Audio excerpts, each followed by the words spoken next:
afternoon. Thank you for joining me on a very special episode of Ask Sharifah Videocast and Podcast. I'm your host, Sharifah Hardy, and today's show is going to be a lot of fun because this gentleman has been on the Roundtable Talk show several times. Each time was interesting, but each time he had controversial views, and maybe the other guests didn't want to hear about him. I know I did. So now I have the opportunity to sit down with this young man and actually find out about what's going on in his world.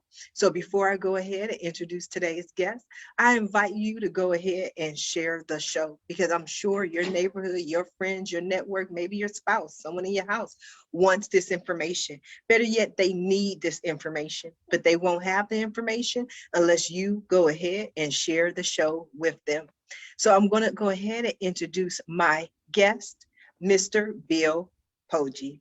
Bill is a degreed accountant with a Vanderbilt MBA in finance and operations. From 1996 to 2004, he worked for a global Japanese manufacturing firm and cost sale price estimated 25% of all OEM push-pull cables, transmissions, brakes, cotton pickers, productions sold in the USA.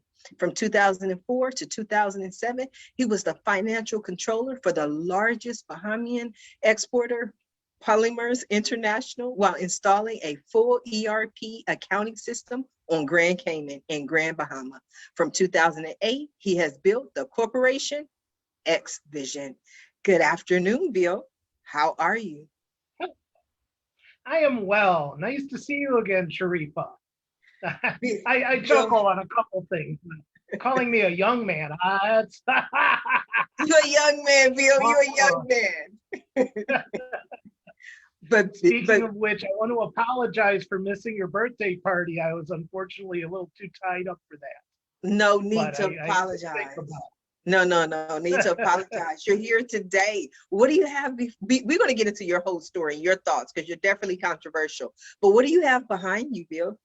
Well, I don't know why you say it's controversial. It is not necessarily the doctrine that many other people believe, but I don't know that that makes everything controversial.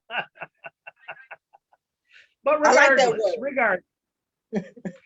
what I have is to go through is a brief background of my history and then launch into the Corporation X products and vision and what's been done. So I'm originally from Grand Rapids, Michigan. When I was young, I used to run a used book, comic book, baseball card shop. I used to go out and buy and sell estates of books.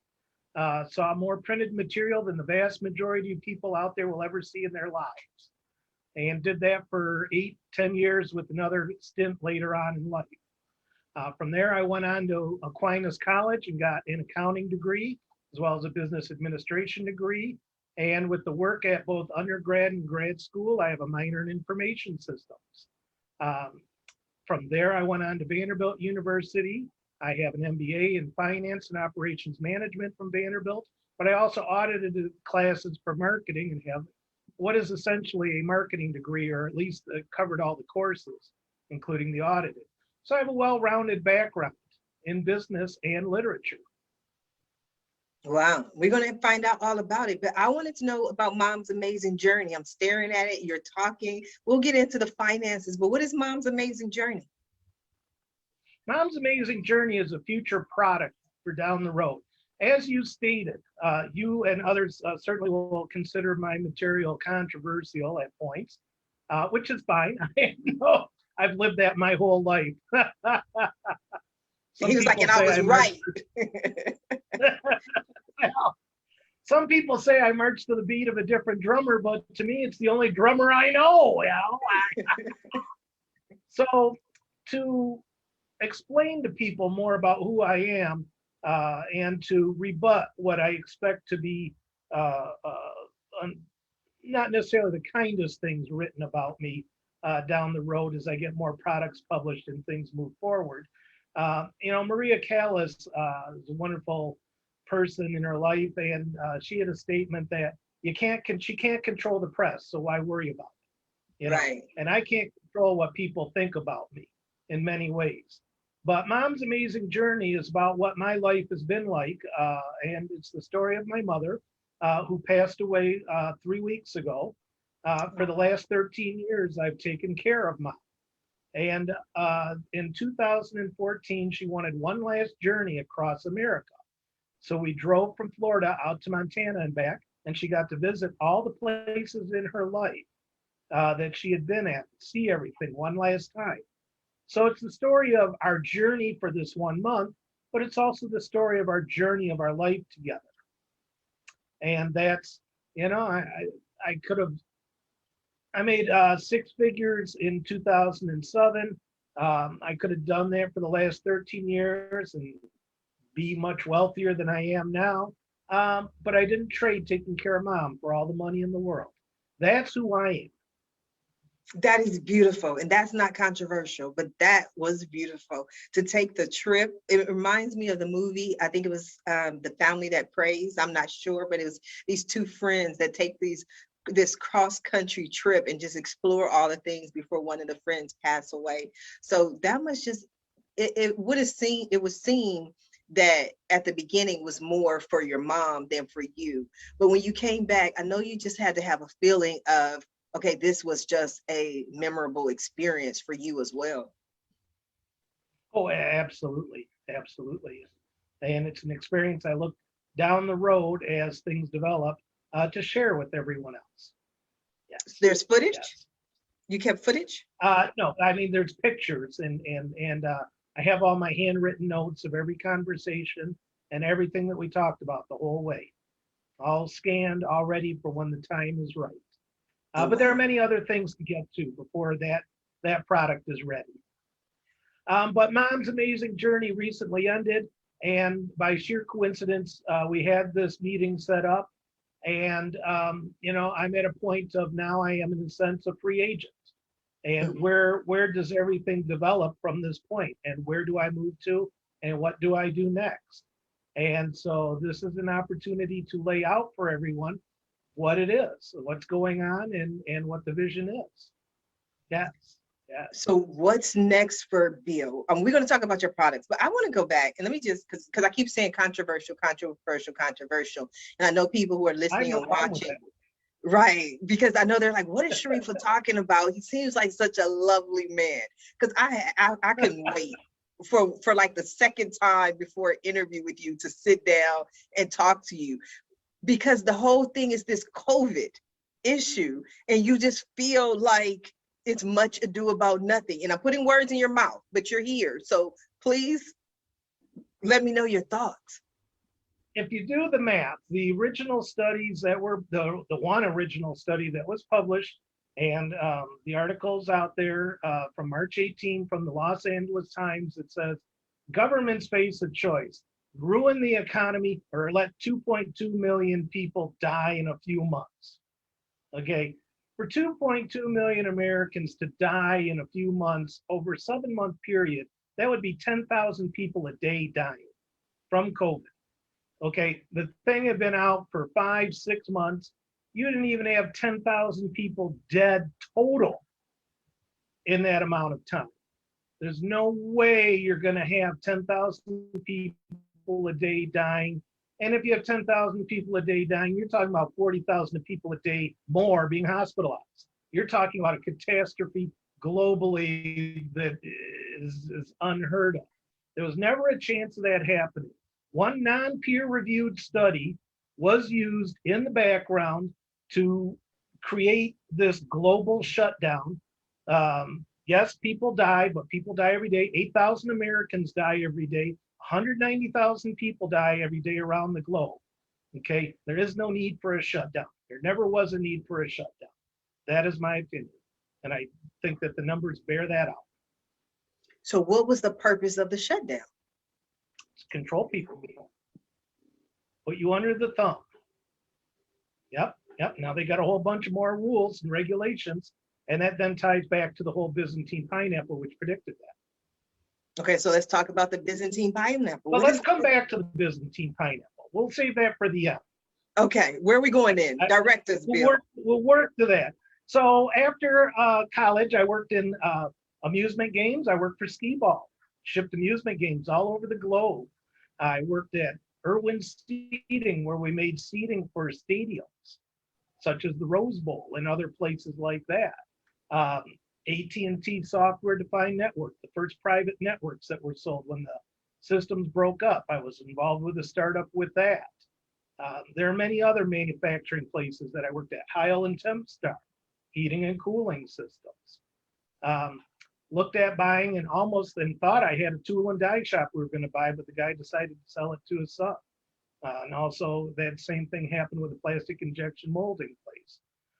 So in 1996, I took a job in Battle Creek with Hi-Lex, a global Japanese manufacturer of not only cables, push-pull cables, but also window regulators, what make your car windows go up and down. The place had lost money 19 out of the 20 years in existence. And I was then put in charge of estimating. And over the next 8 years, primarily to a lot of the work I did, we turned it around. And it has become a profitable business ever since, because we changed what was going on, changed the perspectives, and it moved on from there. But what happened at Hi-Lex, and this is another future product for down the road, is that the president of the company, Yuro Nakayama, suffered a debilitating heart attack. And a new president was hired, and well, he didn't really have a lot to offer, let's say. And one day I walked in and I had 3 people who worked for me: the Ginkgo loba of the universe, the suck pig Glow2, the suck pig of the universe, Bo2, and Dean the doggy killer. There's his birthday cake. We used to have fun birthday cakes, Dean the doggy killer. And one day I walked in and spoke to, I was told to fire him. Just, oh, yep, well, we need to cut back. You know, you of all people in estimating know that the overhead's growing. And I said, well, how much money is it going to save on overhead? And he said, well, it won't save much. And I said, no, it won't save a darn thing, because it's an administrative job. You're telling me a lie. Mm-hmm. Okay. And I, as the subordinate, I'm going to have to fire this person. So why am I firing this person? And what's going on here? Well, what was really going on was that the manufacturing manager was seeing jobs go over to China, jobs go to Mexico, because the cables were being produced there, some of them, and shipped in. And he thinks, so we can bring it all back into the US and do just as well. So he wants to seize control. So he convinces the new president to fire the people as a reason to get control of estimating, as well as manufacturing. And that's what was really going on. So he said, well, tell them that other people are going to get it soon too. This is just the start. You're setting the lead. So he's on the softball team. He goes to play softball one last time. He goes and he talks to Heather with her little daughter. Heather's the low person in manufacturing engineering. Heather realizes that if he's gone, she's gone next.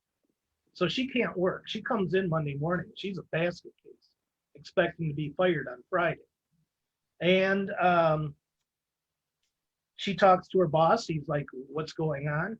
He goes, talks to the president. The president says, no one else is going to be fired. And they send off a letter to him threatening his severance because he's out bad-mouthing the company. He took a shotgun to his head, blew his head off. And the next thing I know, I'm walking through the factory collecting money for the widow. Yeah, wow. That's a true story. It was turned into a hand job, H&M job. Yeah. Wow. Yeah. I want to ask you, Bill, like this may seem like a obvious question, but it just is what comes to mind. Because we can never know what is going through somebody's mind, but he killed himself as a result of all the stress and everything that was going on at work as a result of receiving this letter saying, look, if you don't stop this, he was eliminated. He was going to have to start over. Okay. And you know, how's he going to pay for the house? How's he going to do it? No question he did it to himself, but there was also no question that if he still had his job, which he was unfairly fired, he'd still be alive. How long had he been at the company? 10 years. Oh, wow. Navy man. Oh, wow. Yeah. I'm Knew sorry everyone to hear there. that. I'm Well, definitely that's a sorry to hear future that. story. That's another future story. So from there, later on, I was offered a buyout, and actually they had to bring me back as a consultant because the person the new president had lined up left within a month. Oh, wow. And because the company is traded on the Nikkei stock exchange, the budgeting had to be done. And so they brought me in as a consultant to do that. And my last day was the last day that the guy was president. They made him Mm. sit and watch me there the whole time to finish that out. So from there, I ended up on Grand Bahama and Grand Cayman Islands. I worked for the Dart family. If you ever drink coffee out of a foam cup and look at the bottom, it says Dart on the bottom. Well, we made the raw material to make the coffee cups. Made enough raw material to make 25 billion 8-ounce coffee cups a year. Oh, And they're wow. much more biodegradable than people will have you believe. You're such an interesting And life. that, yes, well, in a 3.5-year period, I evacuated from or went through 9 hurricanes. Oh, wow. I brought up a full ERP accounting system, cleaned up the whole accounting system, installed a biometric time and attendance system, installed a whole new payroll system. They had a huge development going on Grand Cayman that's now in existence called Cayman Bay. And I walked in the first day and said, hey, look, you people need like a Dave and Buster's. And they all looked at it and said, oh my God, what a great idea. We should do this. I said, I know all the people. I used to be in the business and such. Let's put a deal together. And I said, the only question I had for them when I was there was, with the job thing was, when do you expect me to leave the island? And they said, never. Hey, okay. So 3 years later, it's $750,000 to buy a house that's 3-bedroom, 1,500 square feet on the island. As an expatriate, you got to bring half as a down payment. I could be sent off the island anytime because I'm on a work permit. And so where do people expect me to live? Well, most people get a starter house and go from there. I'm a starter house? My goodness, after all this work I've done, what are you people thinking is my future? Where are we at with the Dave and Buster's? It's 3 years since I brought that up. Yeah, we'll get to that. So I started thinking I'm getting a lot more lip service on everything. Right. And I can imagine. time to come back to the US. There were other things that happened, but time to come back to the US and do something different. By coincidence, at the time I moved back to the US, Mom suffered a stroke. And so that meant moving and taking care of Mom because she no longer had a car. And so that over the last 13 years, that is what I've been doing, as well as building the Corporation X Vision. So what I did is I walked into a movie theater one time and I saw another god awful big budget movie that just stunk. And I said, you know what? I can create products better than this. And I can do it. And I've managed businesses and been involved with the management of businesses that are bigger than a tentpole production. Okay, so it's not that big a deal to me. I understand how to manage things and walk into situations. So you got to have product. I got to go out and get product, create product, and market test product. The first product created is Unmanifest Destiny. The president of Honduras is assassinated. Honduras is under attack from the Zeta cartels in the north and the Chavistas in the south. The assassination creates a power vacuum. The power void needs to be filled. You have 3 candidates, a socialist professor, the military general, and family man, Antonio Flores, whose plan is for Honduras to become the 51st state of the US. There's international outrage over the idea. Whose back pocket is Antonio in? Who's coming up with all this? How is this happening? Okay. There's also the story of his lover, the US intern, whose body is found dead in the rubble of the San Pedro Sula earthquake. How did that happen? How did she get there? The first story ends with a climactic rally into Tegucigalpa in the capital. That's the advertising construct and the plot construct for Unmanifest Destiny. which is Okay, so one series. where did you come up with Unmanifest Destiny? Where did you come up with the plots and the intricacy of everything that happened? Did you just create it? It's just Look at the just the mind border. of Look you? at all the stuff that continues to happen at the border every year. All these people keep flooding on in. We got all these undocumented immigrants, or whatever you want to call them, running around. What's the solution? The solution is offer statehood. And so once you offer, Right? If the offer U.S. is so status, great and they all want to come, that's the construct. That's where it comes from. But that so can't be the first story. It's too controversial, even for me. Ah! The I first didn't know story has anything to was be too the controversial romance, for you. spice, and speed. That's right. The first story has to be something more palatable to the public, and that's painless, which you've heard this before. We'll do it again. It's 2005. The man with the hurricane full of trouble is Augustus Valentine. Og runs an import-export company outside Port Everglades, started with illegal money. So are the real estate developments in Sandestin. People with illegal money must do something with it. Periodically, goods are smuggled in and out of the country. In come the rubies, sapphires, and diamonds. They are promptly stolen from Mr. Og. Who did what and why is the primary plot. Painless also features Jocelyn, Og's crazy girlfriend. Jocelyn sells Jaguars in Merritt Island. They have a weekend getaway in Ponte Vedra. There's a big hurricane finish on the beach in Sandestin with gold, platinum, gambling in the mix, as well as character development chapters in Detroit, Philadelphia, Cleveland, and Nashville. And that's the advertising construct for the first of the Less trilogy, Painless, Blindless, and Timeless. Well, Painless doesn't look painless at all. It looks like there's a lot of murder, mystery, and intrigue going on, if you ask me. Not a lot of murder. You don't want to, that's one of the things that these people in the films just don't get today. They think that ODing on all these gun battles and weapons and shooting, that makes for excitement. No, you want to minimize that. You want to use it constructively to maximize the impact of it. But Painless features a car chase from Cocoa to Cocoa Beach. It features a 2-stage car chase through Detroit. It features the Ring of Love, which you probably can't see, which has J for Jocelyn and A for Og. You have gambling in it. You have golf course action. You have location, location, location. It's got all the elements that people want. It has a estimated $75 million production budget. How do I come up with an estimated $75 million production budget? Well, I've got a file of every film made for the last 40 years, of which this is just one subpart of it, that has the year made, the rating, the runtime, the budget for the production, the marketing costs, the global box office, calculating out how much goes to the movie theaters for the distributorship, the box office rate of return. Green made profitable, reds were not profitable.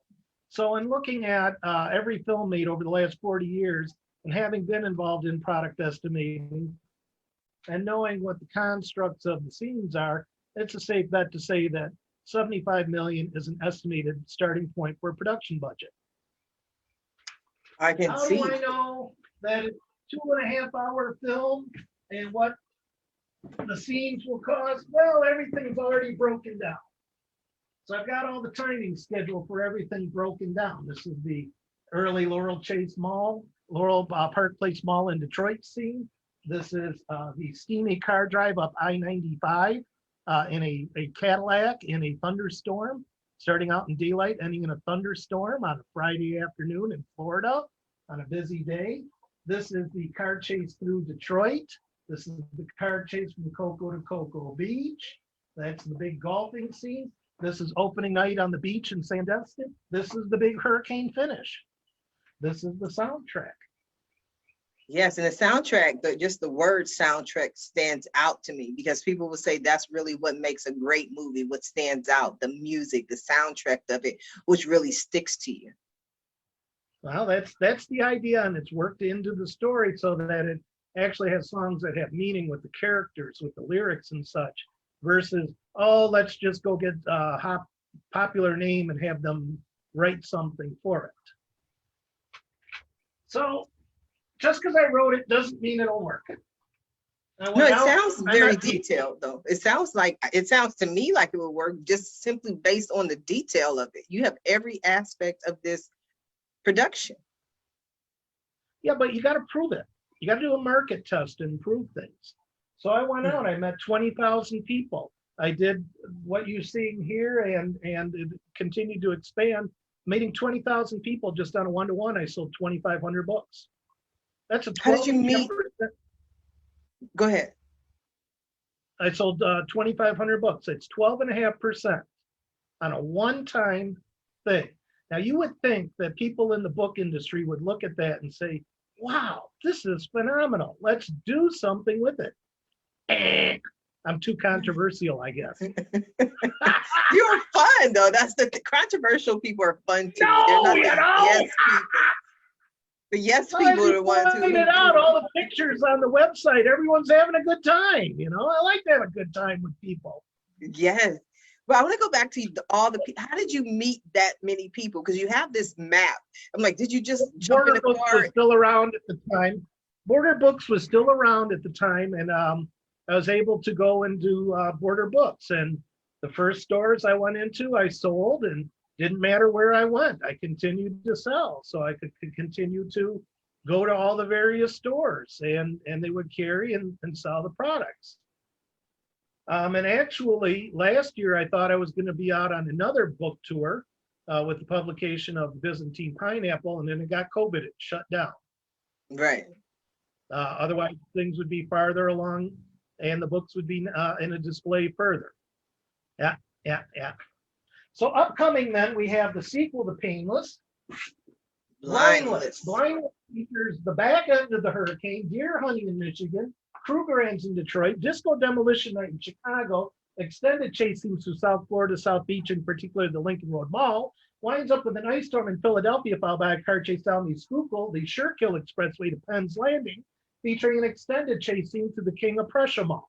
And the King of Prussia Mall, which is the Cat's Pajamas Mall of the Northeast, has already bought off on it. So you'd get to recreate disco demolition night. You'd get to have an exciting chase scenes through South Florida, South Beach. Okay, so And so then Bill, no, let me, before the okay, last go ahead. trilogy concludes with Timeless, which features some Wildwood in Wildwood, New Jersey, Mermaids in Weeki Wachee, Unconditional Surrender in Sarasota, the Biotech Corridor of New Jersey, and climaxes with the chase scene from the financial district to Times Square, where we recreate VJ Day. Wow. Okay, so my question was, why, and maybe you're not, but why work on 3 projects at the same time?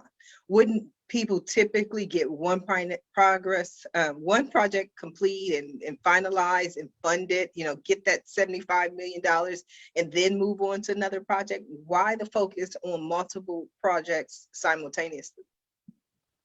Because now I have a portfolio from which everything can be built from, right? I'm in a position now where I've got enough products designed and ready to go, because there's even more beyond this that I can supply for years of production facility. And we can roll out 2 to 3 films a year with a target global box office between 500 million to 1 billion for each product. That's exciting. I'm ready to talk to people. I'd like to make it happen. I love for you to make it happen. So who you've been talking to? Where you been out there Nobody. talking? Nobody, not yet, just me? That's right. I feel special. I've been taking care of mom for 13 years. I've been hamstrung on some things, and I don't mind it at all, and I wouldn't trade it for anything. Okay, but now it's time to move forward. Okay, Yes. now it's time to become a lot more aggressive with this, to move everything forward. So then we also have coming up the Salvador Dali cipher, which I'm trying to get away from this one because I don't want to use other people's images. I have the custom art, which we'll come to, but it's a play on the Da Vinci Code and the TV show Charmed using the works of Dali. Mm-hmm. Okay, so we have in Tampa We have the Ample Alliswell sisters. Plude, she can move things with her mind. Piper's wife, she's got some tricks up her sleeve. Feel me, she's the empath. Together, they are the Ample ones. So they go to the Dolly Museum in Tampa, where they find the mysterious book of surrealism. They're transported into some Dolly paintings. A demon attacks and their powers come to life and save them. And they cube out to the hall where they are in front of a Dolly painting with the message on it, Plude Bong Fine Mothery. Soon they're being chased all around the globe. They go to the Alps where Dolly has things in Courchevel, France. We go to the Dolly Museum in Spain, and we climax in the National Gallery in DC, which will be hosted at a big party on February 29th, and the host is Sharifah. She will be recreating on the TV show Charm, they had it on stage, the Seer. Is one of the characters in the show. So you will be a big party. And then that leaves you in a position to develop as a character for the sequels. I would love that. And in typical fashion, on the TV show, Prue never had a boyfriend really. She was always pining for one, like her sisters had. So her hookup is with the demon Dodo. And the TV show Piper has her hookup with Leo. So in this, it's Leonardo, as in Leonardo da Vinci. Wow.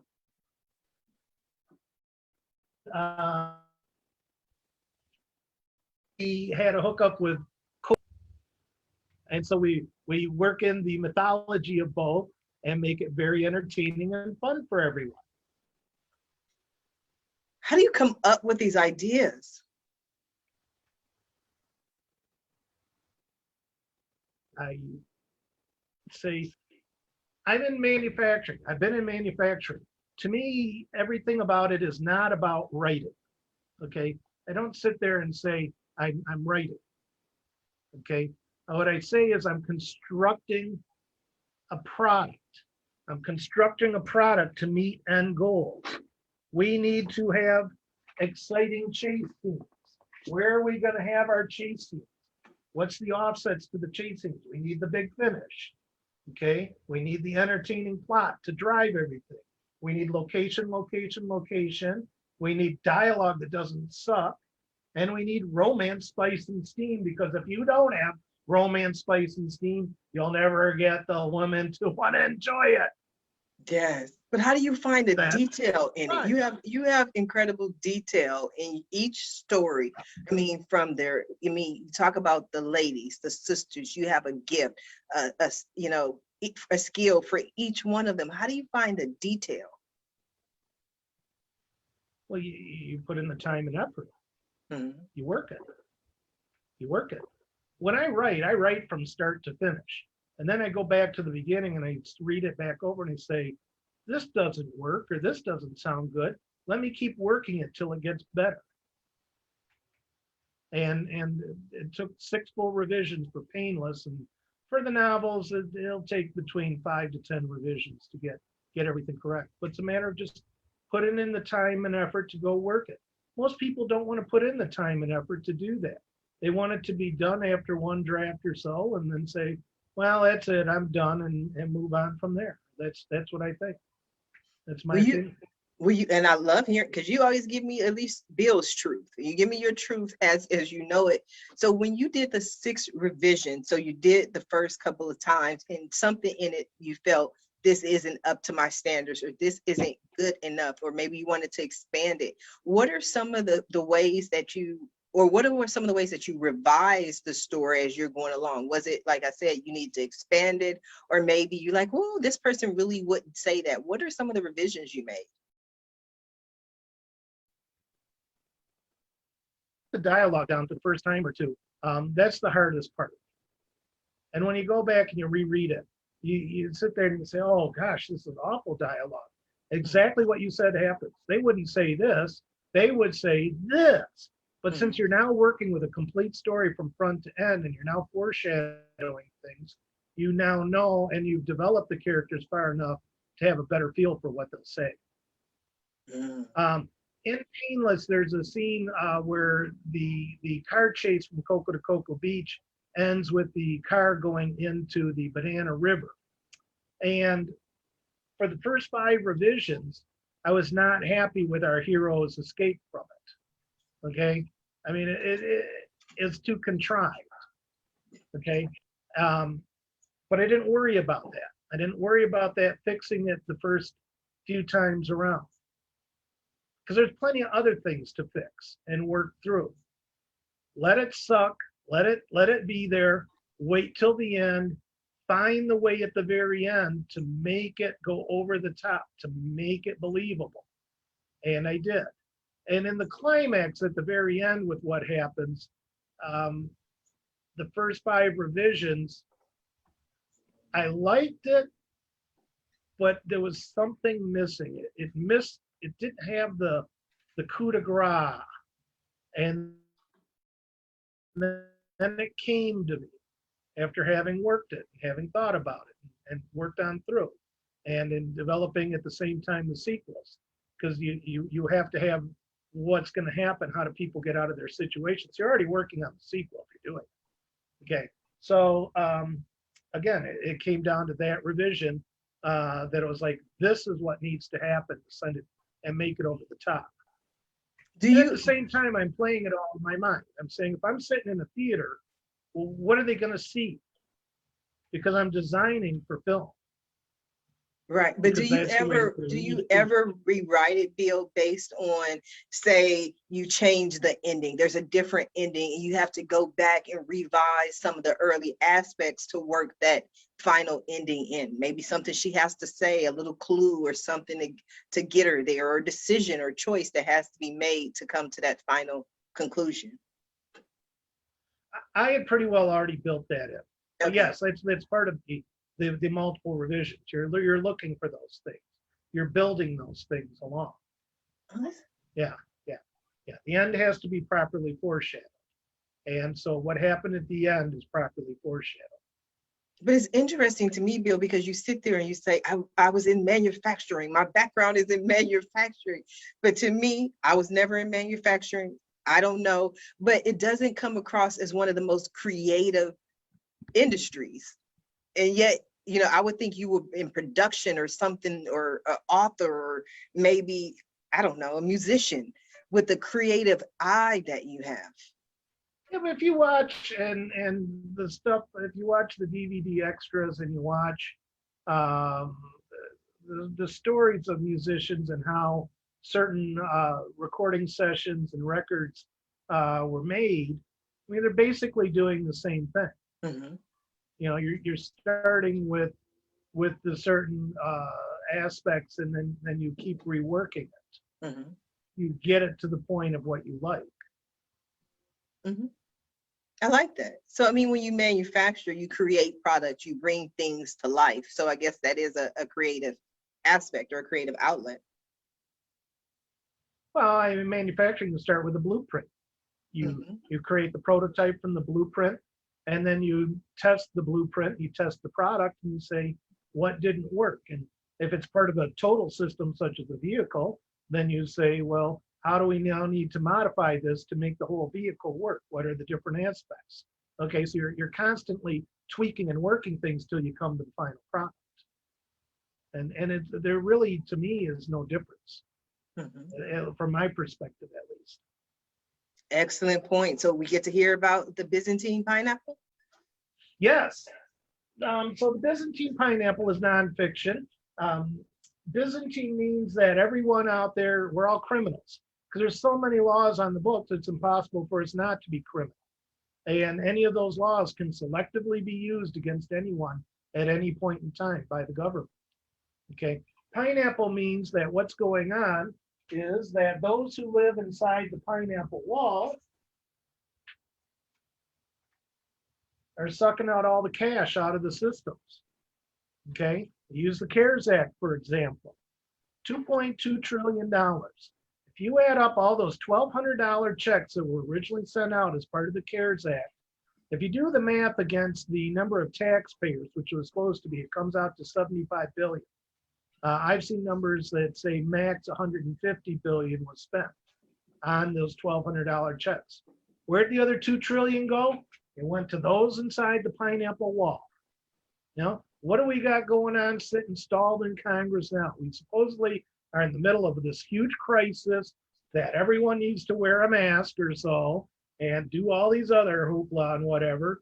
Oh, and it all needs funding, and these people are not allowed to work and whatnot. But we've got this mega $1 trillion bill that has nothing to do primarily with relief for people from what the government has done, held up, and it's a bill about giving money to people inside the pineapple wall with a little bit of it going out to everyone else to keep everyone happy. That's what pineapple means, okay? And how it is promoted is every day, daily messages are sent to keep everyone at odds with each other, okay? They have it structured as this political right and political left reality. I don't buy off on either one of them. Okay, but if you believe in the political right or the political left, what happens? Every day you're getting these messages sent to you from the various sources that say, well, our side slogans are the coolest. We're snarkier than the other people. That makes us better. I mean, how many things do I see about Biden being dementia, right? Or oh, orange man bad. Okay, all those slogans and all that stuff is doing nothing to improve our lives. It's doing nothing to improve the lives of the people out there in the world. Okay, they tell you that, well, we have the plan to salvation. Our tax plan will solve everything. All right, I mean, Affordable Care Act. Oh, that's going to solve all the medical stuff. Still big a mess as it ever was. You know, they have none of these bills, none of these legislation pieces are designed to actually solve anything. But if you believe the daily messages, you're asleep in the matrix. You're believing what you're programmed to believe. So when you awake from the matrix, you realize that all those slogans aren't going to solve a darn thing. Okay? Every day there's stories of this crisis and that crisis and all the news media, crisis, and politicians, crisis. When you wake up from the matrix, you realize there really is no crisis. There's issues to be dealt with, but it isn't crisis every single day of the week, okay? What we need is a plan to move forward with, okay, to solve things. It really, in some ways, isn't that hard. So what do you have for a plan? The blueprint is here. This is a whole new macroeconomic formula that I'm the only person to come up with. What it says is that you pre-budget government. Okay? So what you do for all the departments of government, if you're, say, the military gets 7% of the tax, they get 7%. Okay, you say all the various departments of the government get their percent to operate every year. Okay, that gives you a flat tax percent. But you got to do something with all the social welfare programs. And it seems to me there's only 3 things that we seek to really accomplish with all of that. One is redistribute a certain amount of money to everyone every day of the week. Okay, so $1 trillion by 330 million people is about $70 a week per person. If you say that healthcare is a right, you don't need a health insurance system. You, the citizen, go get treated. Your right is go get treated. The company that get out of a tax, a flat tax amount, because you'll come to a point of stasis, and then you get treated. You don't have all these insurance stuff. You knock out all the cost structure of everything and simplify it. You do something similar with housing. You create zones where you as a citizen need a place to live. You go live there. It won't be the Taj Mahal, but you got an address and you got a place to live at. So you got all your basic necessities of life covered. 100% guaranteed covered for all citizens. This is what Corporation X is also about, using the money made from the products to promote such a system and such a change in our society, promoting something that once and for all, you have 100% assuredness takes care of the needs of capital to live off of, food to eat off of, medical coverage, and a place to live. What could be more socially responsible than that? I love the idea, but I'm still trying to figure out, is this a movie? Is this real life? Is this what you expect to happen in the world? How does this all play a part together? This is real life. Okay, so this part is real life. Solution to what, well, you make things happen. Got to build support. So what are you doing with your plan? What are you doing with your plan? Are you taking it out to people? It's in the book that's published. Not only is Painless published, anyone can pick up a copy of the Byzantine Pineapple and read. It's very slim. It's very simple. Anyone with a high school education can understand it. Okay, so the Byzantine Pineapple is a fiction book, a nonfiction book, but the other books are fiction. That is correct. And if you think about it in terms of film, it's like an Al Gore type or Michael Moore type nonfiction to take to the public. I love Michael Moore. I mean, yes, Fahrenheit. That I love you kind of have that same energy, by the way. Like you take these. I have no idea. No, but you know, he takes these broad aspects of life and then he breaks it down in a way that almost makes you feel ridiculous for not seeing it that way in the beginning. He brings you the information. I haven't seen him recently, but I mean, some of his early work I was very impressed with. Yeah, I quite honestly, I've never watched any of this stuff. You have not? Oh my God! You got okay. No, I'm more middle of the road, and I don't buy off on a lot of the tug of war between the two sides. Yeah, so you I'm just trying to take the best of both and be impartial. Give us all something to work with. That's right. I like it though, but you're very succinct. You have the information, you have the data behind you, and that's what's interesting to me. You know, you have a plan, an idea, and so many people will bring you a problem with no solution. And so at least you're saying, this is a solution, this is my solution, this is something that we can do to make this world a better place and more fair for everyone. And at the same time, being a capitalist, having the products that can make everyone involved very wealthy in a capitalist manner, not a you know, suck money from the government manner or whatnot. You know? Yes, I definitely love that. So my goal is to find and meet the people and you know, let's do it. It needs the back end of things. I've got the product, I've got the vision. I don't have the production company, I don't have the funding. But that's okay. It's, you know, building 13 years, it's built a lot to get to this point. Everything's ready to roll.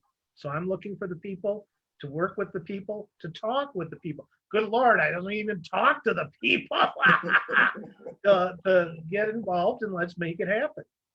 Yes, but you already have the blueprint. I can tell you that. And if they don't like the first blueprint, then you have another blueprint for them. You have another product for them. You have another option for them. I think that's wonderful. This has been very interesting. I like sitting down and talking with you and find out what's on the mind of Bill Poje. Now, Bill, we are coming down to the last few minutes of the show. And what I love to do at the end of every show is just simply allow my guests the opportunity to speak directly to the audience, to everyone who is watching this show live, as well as everyone who is watching it in the archives, and let them know what you want them to take away from your appearance here today. Well, what you see is what you got, you know. Here it is. Love to talk to people. Love to make all this happen. Love to make everyone involved, a lot of money out of it, and have a lot of fun along the way and actually do some social good along the way. That's What important. more can we ask? You're so funny. That is very important. Where can people find more information on you, Bill? Currently, there is the poje.biz, Poje.biz website. The COX, Corp X. I'm going to take a week off after 13 years of taking care of mom. Next week will be my first vacation in ages, and get refocused and come back and pick back up on things. And then it's also, find the next future. It's time to move forward with everything. I don't want to say in a different direction, because it's all part of the same thing, but it could happen in a lot of different ways. I don't necessarily have to be involved with the production company next. There's other things I can do, and expansion. But the next two, so that's also on the agenda. And then that expands the product line, and that really makes things happen. So where are you going on vacation? I'm going to go veg out at Cocoa Beach for a few days. It's a couple hours south of Jacksonville, Florida, and I'm just going to go pretty well sleep and let my mind just go to mush for a few days, and let it come back to, let it reform itself. Yeah. Oh, Yeah. that is beautiful. You've been doing a lot over the past 13 years. So, I mean, I feel like it will come to fruition that I'll be watching television or watching an advertising, and all of a sudden it'll tell me about this movie, and it's the Byzantine Pineapple that's coming. So I can't wait. Or maybe it's painless or timeless, but I see it for you, Bill. Well, I thank you for that. I don't know. We never know. There's no guarantees in life. So live life to the fullest every day you can. Yes, You never know when it'll be picking up next. yes. Yeah. And the only time, is if you don't take that shot, so at least step up to the plate and swing. And that's what you're doing. And I think that's amazing. I want to thank you for being today's guest on Ask Sharifah Videocast and Podcast. And I especially want to thank everyone who tuned in to watch the show live, as well as everyone who is watching it in the archives. We definitely need your support in watching this show and sharing the show. But I always ask, please support our guests. Our guests are here to share their story and their journey. So support them. Visit the website, poje.biz, to find out more. And if you're an investor, investors are also what we're looking for right now for this project for Bill Poje and his corporation X. So if you're interested in what you saw today, please reach out to Bill. And I just want to ask you all, if you're interested in more ways that I can help your business, or maybe you want to be a guest, visit my website at AskSharifah.com. Until next time, everyone have a safe and a blessed day. Bye now.